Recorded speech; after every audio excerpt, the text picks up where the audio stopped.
Hello everyone, कैसे हो आप सभी लोग। एसएससी सीजीएल 2019 के आज मार्क्स आउट हो गए थे और उम्मीद करता हूँ आप सभी लोगों ने अपने मार्क्स देख ही लिए होंगे और आपको पता चल गया होगा फाइनली कितने मार्क्स आपके बढ़े हैं यहाँ पे और कट ऑफ कितनी गई है और आपको कितने नंबर और लाने हैं जिससे कि आप सिलेक्शन तक पहुँच पाओ। इन चीज़ों के बारे में मैंने आपसे पहले भी डिस्कशन किया था। अगर हम बात करें, ये वीडियो है इसलिए ही जिससे कि हम जान पाए किस शिफ्ट में सबसे कम मार्क्स बढ़े और कौन सी शिफ्ट ऐसी रही जिसमें मैक्सिमम मार्क्स बढ़े, राइट। तो आपको यहाँ पे आइडिया लगेगा नॉर्मलाइजेशन के बारे में थोड़ा। अगर हम बात करें मैक्सिमम जो स्कोर किया कैंडिडेट ने, जो अब तक हमारे पास डेटा आया, लगभग 2500 लोगों का डेटा मेरे पास आया था, तो उसमें जो मैक्सिमम स्कोर गया वो 200 में से 208.5 गया है। 2018 में भी ऐसा हुआ था, लोग 200 में से 220-22 तक लेके गए थे, लेकिन अब तक जो 2019 में मैक्सिमम अभी तक हमारे पास आया है वो 208.5 मार्क्स का डेटा आया है, राइट। मतलब मैक्सिमम मार्क्स इतने गए हैं। तो सारी चीज़ों पे एक बार डिस्कशन कर लेते हैं कि किस तरह से कौन सी शिफ्ट सबसे डिफिकल्ट गई, कौन सी सबसे ईजिएस्ट गई और इन शिफ्ट्स में कितने कितने नंबर पे आपका सिलेक्शन हुआ, राइट। क्योंकि होता क्या है, अगर आपका इस बार नहीं हुआ सिलेक्शन तो अगली बार के लिए भी आपको पता होना चाहिए कि किस तरह से आप टारगेट करो, कितने मार्क्स का आपका टारगेट होना चाहिए। पिछली बार हार्डेस्ट शिफ्ट और ईजिएस्ट शिफ्ट के बीच में गैप कितने का था, कट ऑफ के बीच में, कि किस स्कोर पे ईजिएस्ट शिफ्ट में बंदा क्वालिफाई कर रहा है, किस स्कोर पे हार्डेस्ट शिफ्ट में बंदा क्वालिफाई कर रहा है। हमने कट ऑफ देखी टीयर 1 की, डेट इज 148, अप्रॉक्सीमेटली 148 मार्क्स की हमारी कट ऑफ गई, राइट। इसे देख के हमारे मन में काफ़ी चीज़ें आई, थोड़ा डर भी लगा कि इतनी ज़्यादा कट ऑफ कैसे चलेगी। तो अब मैं आपको सारी चीज़ें यहाँ पे बताऊंगा, तो जो आपके अंदर डर है कट ऑफ को लेके वो डर कम से कम खत्म होगा। और इस सेशन में बहुत सारी चीज़ें आपको नॉर्मलाइजेशन के बारे में जानने को भी मिलेंगी। तो शुरू करते हैं। आंसर की आपकी आ चुकी है, मैं आपको ये बता रहा हूँ, एक बार आंसर की ओर देख लेना, क्योंकि कुछ लोग ऐसा है, मेरे पास काफ़ी मैसेज आए, सर मेरे पहले रो स्कोर इतना बन रहा था लेकिन जो स्कोर कार्ड आया उसमें रो स्कोर मेरा चेंज हो गया, थोड़ा कम या ज़्यादा हो गया। तो उसके पीछे रीज़न ये है कि आपकी जो फाइनल आंसर की है, आपने जब आंसर की आई थी पहली बार उसमें कुछ गलतियां भी थी, उसके लिए आपने रिकमेंडेशन डाली थी, एसएससी को बोला था कि ये आंसर सही है मेरा, राइट। तो वो चेंजेस होके फाइनल आंसर की भी आ चुकी है, जिससे आप एसएससी की वेबसाइट से जाके डाउनलोड कर सकते हो, ठीक है। एसएससी की वेबसाइट पे जाओगे, आप लिंक पे क्लिक करोगे और यहाँ पे आप अपना यूजर आईडी में रोल नंबर डालोगे और यहाँ पे पासवर्ड में आप क्या डालोगे, अपनी डेट ऑफ बर्थ डालोगे। से आपकी डेट ऑफ बर्थ है 4 अप्रैल 1995, तो आप इसे कैसे लिखोगे, आपसे लिखोगे 04041995, ठीक है। जैसा आपके एडमिट कार्ड में भी दे रखा होगा पासवर्ड के फॉर्म में, वैसे ही आपको यहाँ पे करना है, जिससे कि आप यहाँ पे देख पाओ। क्लियर है ये चीज़। अच्छा, आप आगे बढ़ते हैं। कट ऑफ एक बार नजर डाल लो, दोबारा दिखा रहा हूँ। यूआर कैटेगरी की कितनी गई है, 147.78 मार्क्स। आगे बढ़ते हैं। कुछ लोग मेरे पास क्वेरी कर रहे थे कि सर यूआर कैटेगरी की जो कट ऑफ गई है, यूआर से इतने ही कम कैंडिडेट को क्यों सिलेक्ट किया गया। देखो, अदर कैटेगरीज के बहुत सारे लोग ऐसे हैं जिन्होंने यूआर कैटेगरी में क्वालिफाई किया है। अगर हम टोटल की बात करें, टोटल यूआर कैटेगरी की आपकी 50% के आसपास वैकेंसीज रहती हैं, राइट। तो जो ऐसे बच्चे हैं जो अदर कैटेगरीज के हैं और यूआर कैटेगरी की कट ऑफ से ज़्यादा मार्क्स लेके आए हैं, उन्हें भी यूआर में कंसिडर किया जाता है, ठीक है, कट ऑफ डिसाइड करते टाइम। तो लगभग वो कैंडिडेट्स आपके 61,000 के आसपास हैं, राइट। 61,000 के आसपास ऐसे लोग हैं जिनके जो मार्क्स हैं वो 147.78 से ज़्यादा हैं। तो ये मत समझो कि यूआर कैटेगरी की बहुत कम, मतलब बहुत कम कैंडिडेट्स ली गई हैं, तो वो ओवरऑल देखते हैं, ठीक है। अगर आप एससी कैटेगरी के हो या एसटी कैटेगरी के हो और आप टॉप कर देते हो एसएससी सीजीएल एग्जाम, तो आपको ड्रीम जॉब मिल जाएगी और जो आप वैकेंसी कटेगी वो यूआर कैटेगरी की कटेगी, ठीक है। आपकी कैटेगरी की वैकेंसी बची रहेगी वहाँ पे। तो ये गवर्नमेंट का रूल है, अब क्यों है कैसे है पता नहीं, लेकिन ऐसे ही होता है। अगर हम बात करें, जो ईजीएस्ट शिफ्ट में से हमारी एक शिफ्ट थी वो थी 3 मार्च की शिफ्ट 1, ठीक है। 7 मार्च की एक शिफ्ट थी और एक 9 मार्च की शिफ्ट थी। तो ईजीएस्ट शिफ्ट में क्या क्या रहा आप देखोगे यहाँ पे। 3 मार्च की शिफ्ट में मिनिमम जो मेरे पास स्कोर आया वो 84 स्कोर आया था। 84 स्कोर के बढ़ के कितने हो गए थे, 89.91, लगभग 5 नंबर बढ़े थे। अच्छा, आपकी कट ऑफ लगभग 147 पॉइंट कुछ मार्क्स गई। तो अगर आपने इतना स्कोर करा इस शिफ्ट के अंदर तो आपका यहाँ पे सिलेक्शन हो गया। क्लियर है चीज़। और जो हाईएस्ट स्कोर अब तक मेरे पास आया शिफ्ट में 177.5 आया, ठीक है। ऑल्दो बाद में और लोग भी डेटा देंगे तो बाद में हो जाएगा। तो आप देखोगे यहाँ पे क्या हो जाएगा, हमारे पास जो फाइनल स्कोर आया वो आया हमारे पास 190.61। तो यहाँ पे इंक्रीमेंट 13 नंबर का हमें देखने को मिला मैक्सिमम। तो ये शिफ्ट में ये होता है कि आपके क्या होते हैं, मार्क्स बहुत मिनिमम इंक्रीज करते हैं, कई बार घट भी जाते हैं। ऐसे ही एक शिफ्ट थी मैं दिखाऊंगा आपको, उसमें मार्क्स लोगों के घटे भी। ऐसे ही 7 मार्च की शिफ्ट 1 भी एक ईजीएस्ट शिफ्ट में से थी। अगर हम बात करेंगे यहाँ पे आप देखोगे, अगर आपका स्कोर 106 रहा तो आपका 109 मार्क्स पे 9 मार्क्स बढ़े, मतलब 3 नंबर बढ़े आपके सिर्फ। और 138 नंबर अगर आपके आ गए तो आपके मार्क्स कितने बढ़े, आपके यहाँ पे 9.76 मार्क्स बढ़े और आपकी लगभग कट ऑफ क्लियर होगी। तो इस शिफ्ट में लगभग कट ऑफ मार्क्स ये रहे, ये मान के चलो ईजीएस्ट शिफ्ट में, राइट। इसी तरह हमारे पास 9 मार्च की शिफ्ट 3 थी। अगर हम इसमें बात करेंगे, यहाँ पे आपके कट ऑफ मार्क्स को क्लियर करने के लिए आपको 143.5 मार्क्स लाने थे, राइट। तो ये 3 सबसे इजीएस्ट शिफ्ट रही। और 9 मार्च शिफ्ट 3 की खास बात ये है, इसमें मार्क्स घटे भी।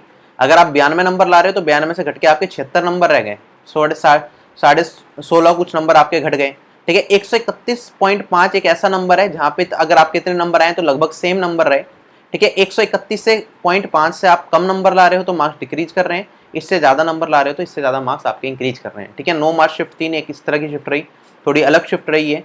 अगर हम बात करेंगे जो 179 मार्क्स ला रहे हैं उनके बढ़ के 198 तक भी हो गए, राइट। इसमें 19.9 मार्क्स, लगभग 20 मार्क्स का इंक्रीमेंट भी हमें देखने को मिला।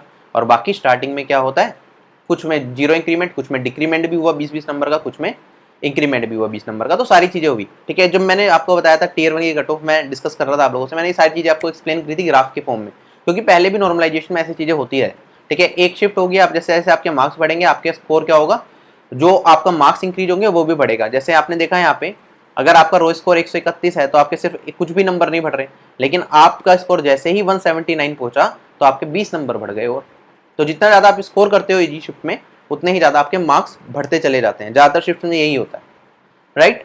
तो यहाँ पे इस तरह से चीज़ें चली, और एक पर्टिकुलर थ्रेशहोल्ड से कम मार्क्स करोगे तो आपके मार्क्स घटेंगे भी। अच्छा, अगर हम बात करेंगे जो हम और शिफ्ट की बात कर रहे थे, जैसे 3 मार्च शिफ्ट 1 की बात करें, तो इसमें भी एक कट ऑफ पॉइंट ऐसा रहा हुआ से 50 नंबर या 60 नंबर, उससे नीचे आपके मार्क्स आते तो घट भी जाते, ठीक है। बाकी बढ़ ही रहे हैं क्योंकि इतना कम किसी ने स्कोर किया नहीं। आगे बढ़ते हैं। अच्छा, अब हम हार्ड शिफ्ट पे आते हैं। 4 मार्च शिफ्ट 2 की one of the hardest shift थी, और 5 मार्च शिफ्ट 1 की हार्डेस्ट शिफ्ट थी। तो इनमें देखोगे आप 107 नंबर भी आप लेके आ रहे हो ना, तो आप कट ऑफ को क्लियर कर पा रहे हो। तो जो डर है हमारे अंदर कि 148 कट ऑफ गई है, अगर आपकी हार्ड शिफ्ट आ गई, पेपर मुश्किल आ गया आपके एग्जाम में, तो कट ऑफ आपकी सिर्फ 107 नंबर गई है वहाँ पे, तो डरना नहीं है यहाँ पे। अभी एसएससी सीएचएसएल का एग्जाम होगा, आपका सीपीओ का एग्जाम होगा, तो उन एग्जाम से डरना नहीं है। अगर हार्ड शिफ्ट आई तो हार्ड शिफ्ट की कट ऑफ सिर्फ 107 मार्क्स है, लेकिन ये चीज़ आपको कहीं पता नहीं चलेगी। अगर आप पहली बार पेपर दे रहे होगे तो आपको सिर्फ कट ऑफ दिखेगी, डेट इज 148 मार्क्स, और आप प्रीवियस ईयर दोगे या मॉक्स दोगे और आपके मार्क्स आएंगे 130, तो आप डर जाओगे।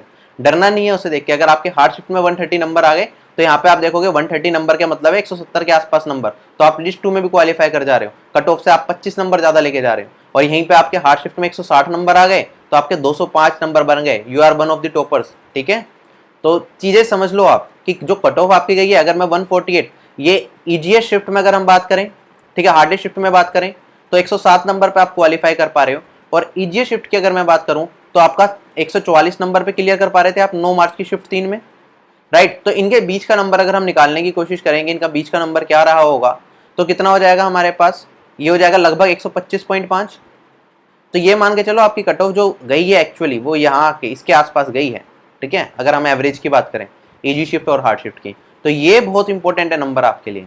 जो आप तैयारी करोगे इस नंबर को ध्यान में रख के करना कि कट ऑफ जो आपकी गई है वो ये गई है। अगर आप 2017 का पेपर देख रहे हो, 2016 का पेपर देख रहे हो, 2018 से नॉर्मलाइजेशन हुआ था, 2018 में भी नॉर्मलाइजेशन में काफी नंबर बढ़े गए थे, ठीक है। तो इसका मतलब ये मान के चलो जो आप तैयारी करोगे अगले साल की, अगर सीजीएल 2020 की तैयारी करोगे तो ये मान लेना आपकी जो कट ऑफ गई है इस बार 125.5 नंबर गई है, ये मान के करना। 148 नंबर मान के तैयारी मत करना, ठीक है, वरना हमेशा डिप्रेशन में रहोगे जब तक अच्छे नंबर नहीं आते। ये चीज क्लियर हुई? उम्मीद कर रहा हूँ इससे आपको फायदा मिल रहा है जो चीजें मैं आपको बताता जा रहा हूँ।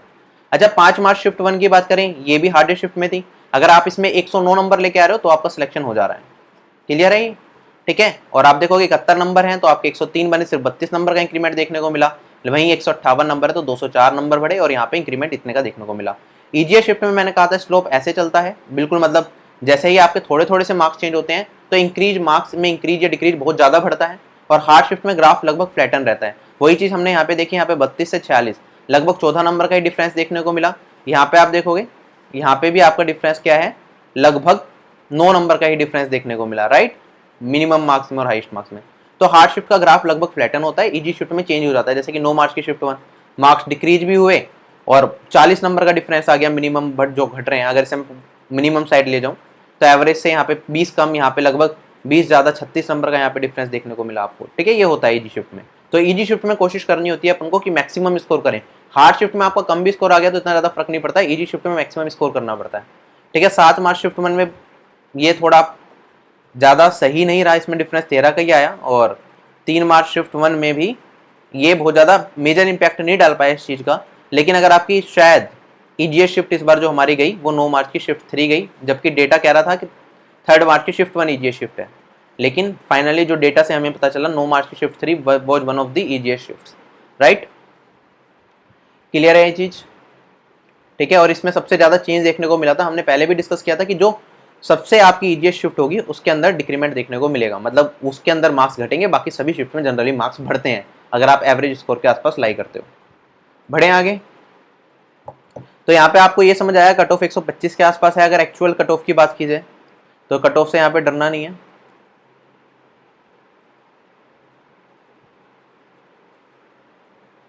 अच्छा, अगर हम बात करें अब उन एस्पिरेंट्स की बात करते हैं जो 200 से ज़्यादा नंबर लेके आए हैं। सबसे पहले तो उन सभी लोगों को बहुत ज़्यादा कॉन्ग्रेचुलेट करना चाहूँगा, और आप अपने ड्रीम जॉब के बहुत ज़्यादा करीब हो। बस टीयर 2 में थोड़ी सी लापरवाही मत कर देना, अपनी मेहनत करते रहना, ठीक है। सबसे ज़्यादा हाईएस्ट स्कोर अब तक नीरज साहू के आए हैं हमारे सर्वे में, और आप देखोगे इनका मार्क्स आया 208.53 मार्क्स, राइट।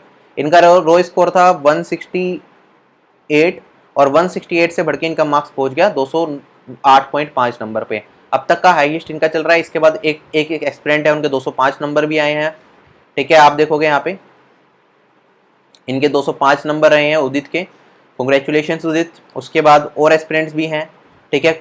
200 की लाइन में काफ़ी लोगों ने स्कोर किया है, ठीक है। 202 नंबर भी हैं एस्पिरेंट के, और यहाँ पे 201 नंबर भी है। अच्छा, अभी मैंने सभी लोगों का डेटा बहुत ज़्यादा नहीं देखा, मैंने हाईएस्ट और ये सब देखा बस, जो आपके लिए बहुत ज़्यादा इंपॉर्टेंट इन्फॉर्मेशन है, जिससे कि आप अभी से फाइनल एनालिसिस के वेट करने की जगह आप अभी से अपनी तैयारी में पूरी तरीके से लग जाओ, राइट। तो सारी चीज़ें यहाँ पे लगभग आपको क्लियर हो जाए। बाकी जो मिडल शिफ्ट है उसमें किसी में इंक्रीमेंट आपको देखने को मिलेगा 20 नंबर का, किसी में 25 नंबर का, किसी में 30 नंबर का, इस तरह से चीज़ें चलती रही सभी शिफ्ट में। तो मैं डिटेल एनालिसिस बिल्कुल करूँगा, ठीक है। मैं ये भी बताऊँगा आपको 180 से ऊपर 4000 नंबर लोग थे लगभग, तो अगर आपके 190 नंबर थे तो कितने लोग आपसे ऊपर हो सकते हैं, या 200 नंबर थे तो कितने लोग आपसे ऊपर हो सकते हैं। ये सारी चीज़ें हम डिटेल में डिस्कशन करेंगे, और डिटेल में जाके हम एनालिसिस करेंगे इस चीज़ का, ठीक है। तो उसकी चिंता नहीं करनी, लेकिन फिलहाल ये है कि आपको मोटी मोटी चीज़ें पता चलें।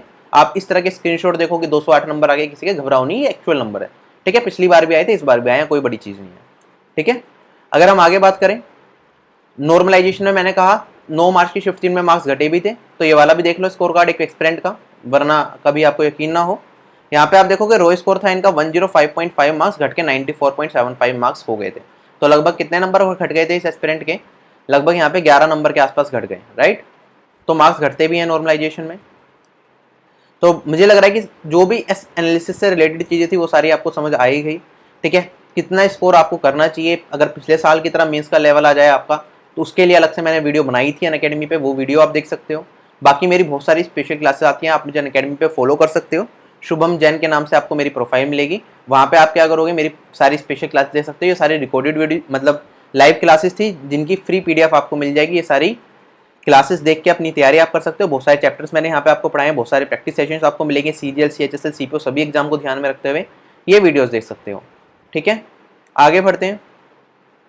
अच्छा, मेरा जो अनअकैडमी प्लस के मेंबर्स हैं उनके लिए बता दूं, मेरा कंप्लीट अर्थमेटिक का कोर्स आपको मिल जाएगा रिकॉर्डेड वीडियो की फॉर्म में, ठीक है। वो लाइव बैच था, अभी खत्म हो चुका है।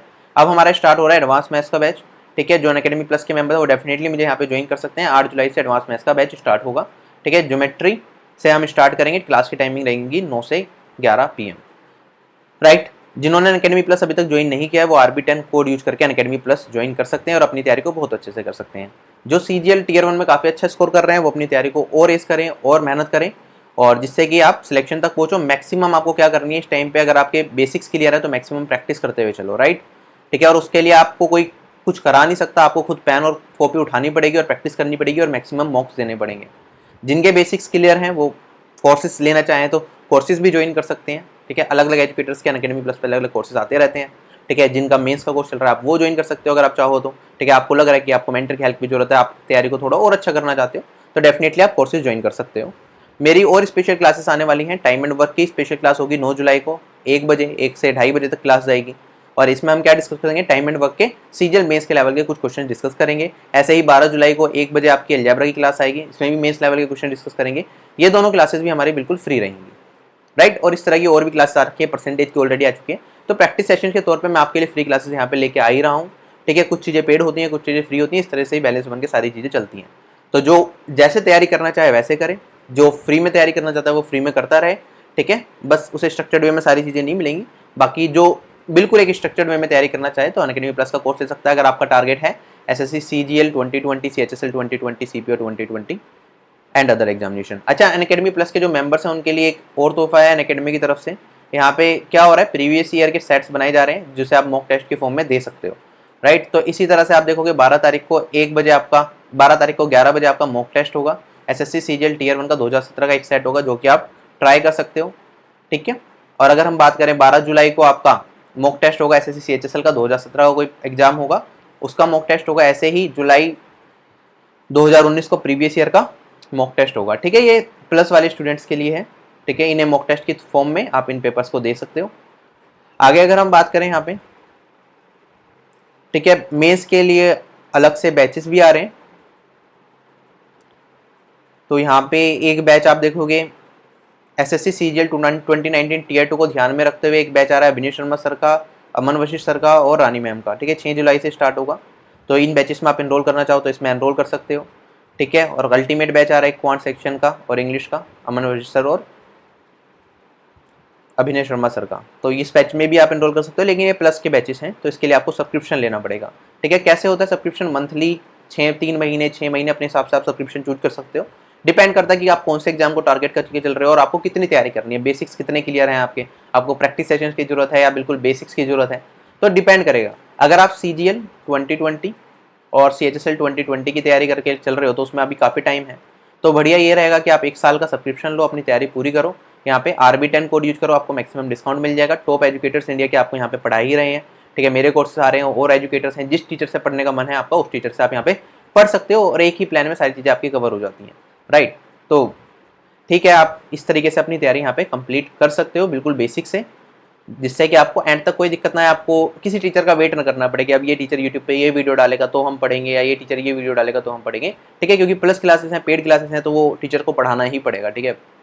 तो जो टाइमली क्लासेस हैं वो टाइमली एक रूटीन बनेगा, उस टाइम पे पढ़ोगे, लाइव इंटरेक्शन होगी। तो लाइव पढ़ने का भी एक होता है कि हमें कोई भी डाउट है साथ के साथ पूछ लो और ख़त्म करो उसे, ठीक है। तो कहीं भी आपको कोई भी दिक्कत नहीं आती। अच्छा, जो ये RB10 कोड है ये आप हर एग्जाम के लिए अप्लाई कर सकते हो, चाहे वो एसएससी एग्जाम हो, चाहे वो बैंकिंग एग्जाम हो, चाहे वो रेलवे का एग्जाम आप दे रहे हो, वहाँ पे भी एप्लीकेबल है ये कोड। चाहे आप यूपीएससी की तैयारी करना चाहते हो, ठीक है, अनअकैडमी से, तो यूपीएससी के सब्सक्रिप्शन में भी आप RB10 कोड यूज कर सकते हो, या फिर और जितने भी कोर्सेज अनअकैडमी पे आते हैं सभी कोर्सेज में ये वाला कोड आपका एप्लीकेबल रहेगा। आप एसएससी की तैयारी कर रहे हो, एसएससी के लिए ये कोड यूज कर सकते हो। आपका छोटा भाई किसी और एग्जाम की तैयारी कर रहा है और अनअकैडमी प्लस से तैयारी करना चाहता है तो भी वो ये कोड यूज करके डिस्काउंट पा सकता है। और जो आपके क्रेडिट्स होते हैं, आप जो लाइव पढ़ते हो, ठीक है, उसमें आपके क्रेडिट्स भी जुड़ते रहते हैं। तो जब आप सब्सक्रिप्शन ले रहे हो तो उन क्रेडिट्स को भी अप्लाई कर दोगे तो आप मैक्सिमम 10% का और एक्स्ट्रा सब्सक्रिप्शन ले सकते, डिस्काउंट पा सकते हो, ठीक है। जैसे ये आपका 1 साल का कोर्स है, 5400 रुपये का है। अगर आपने क्रेडिट्स बहुत ज़्यादा इकट्ठे कर लिए, ठीक है, से आपके पास यहाँ पे 4000 क्रेडिट्स हो गए तो आपको 4000 रुपये का और डिस्काउंट मिल जाएगा और आपके पास जो कोर्स पड़ेगा वो आपको 5000 रुपये का पड़ेगा, ठीक है। तो क्रेडिट्स हैं तो ठीक है, अप्लाई कर सकते हो, वरना आप डायरेक्टली परचेज करके अपनी तैयारी एक सिरे से सही ढंग से यहाँ पे कर सकते हो, ठीक है। तो इस वीडियो में सिर्फ इतना ही। उम्मीद करता हूँ आपको इससे कुछ फ़ायदा मिला होगा। जो मेरी मेहनत रही एनालिसिस करने में, ये सारा डेटा कलेक्ट करके आप तक पहुँचाने में, आपको एक्चुअल कट ऑफ तक दिखाने में, ये आपको पसंद आई होगी। और आप इस तरह से जैसे मुझे हमेशा सपोर्ट करते हो, सपोर्ट करते रहोगे। और मैं भी अपने एंड पे जितना हो सकेगा आप लोगों को जैसे सपोर्ट कर रहा हूँ, करता आ रहा हूँ इतने टाइम से, वैसे ही सपोर्ट करता रहूँगा। तो बाय बाय, टेक केयर, जय हिंद।